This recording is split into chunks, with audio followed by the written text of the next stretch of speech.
BJP के लोग कह रहे हैं कि भैया देखो हम जाति जनगणना करेंगे, उसमें ओबीसी का सेक्शन दे देंगे। जाति जनगणना सबसे पहले सिर्फ वहां ओबीसी लिखना का कोई मतलब नहीं है। में सिलेंडर होते हैं, मोटरसाइकिल में कभी 1 सिलेंडर होता है, 2 सिलेंडर की होती है, ट्रक 8 सिलेंडर की, 10 सिलेंडर की होती है। हिंदुस्तान में मान लो हिंदुस्तान के इंजन में 10 सिलेंडर है, काम सिर्फ 1 सिलेंडर कर रहा है। मतलब 90% लोग बाहर बैठे हुए हैं और देख रहे हैं, और उनकी सिस्टम में कोई भागीदारी नहीं। उनके सिलेंडर में ना पेट्रोल मिलता है, ना मेंटेनेंस होती है, ना कोई चेकिंग होती है।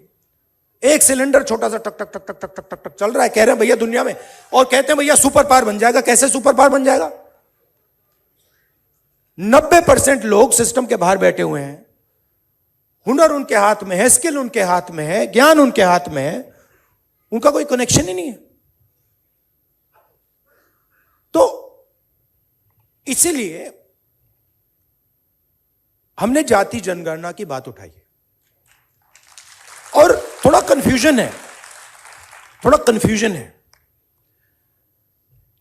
देखिए, बीजेपी के लोग कह रहे हैं कि भैया देखो हम जाति जनगणना करेंगे, उसमें ओबीसी का सेक्शन दे देंगे।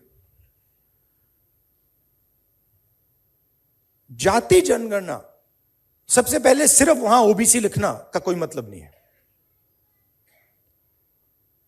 अलग कम्युनिटीज हैं, हम हर कम्युनिटी की लिस्ट चाहते हैं।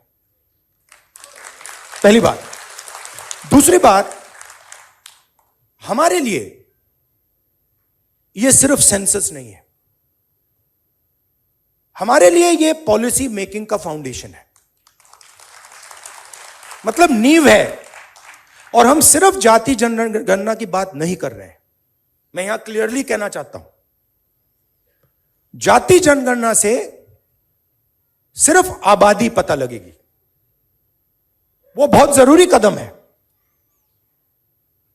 क्योंकि भागीदारी से पहले आबादी के बारे में पता होना पड़ेगा, क्योंकि भागीदारी तक हम बिना आबादी के तो पहुंच ही नहीं सकते। मगर आबादी लास्ट कदम नहीं है। आप यह मत सोचिए कि आइडिया यह है कि भैया जाति जनगणना हो गई, उसमें सबकी गिनती हो गई और बात वहां खत्म हो जाएगी। नहीं, यह मेरा विजन नहीं है।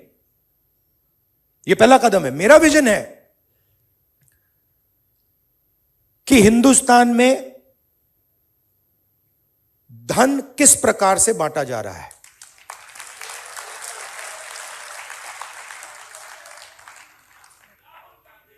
ओबीसी के हाथ में कितना है, दलितों के हाथ में कितना है, मजदूरों के हाथ में कितना है,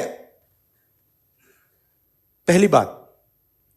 दूसरी बात, हिंदुस्तान के जो इंस्टीट्यूशंस हैं,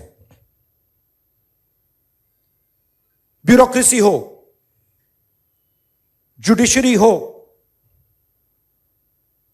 मीडिया हो, इसमें इन लोगों की कितनी भागीदारी है।